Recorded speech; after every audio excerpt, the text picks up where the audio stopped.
பல பிறவிகள் நம்முடைய உறவுகள் வாழும் தொடர்கதைதான் உந்தன் தேசம் வளர்த்திரைதான்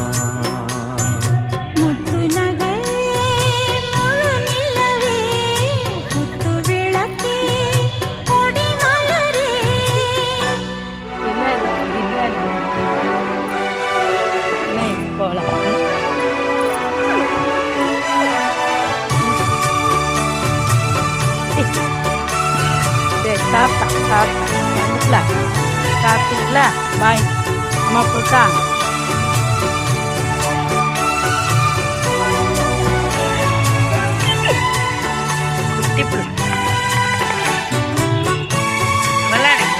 விளையாடு அப்புறமா ஒரு வாட்டி போடு சரியா? 12 1 மணிக்கு ஓகே வீட்டு ஸ்டாடா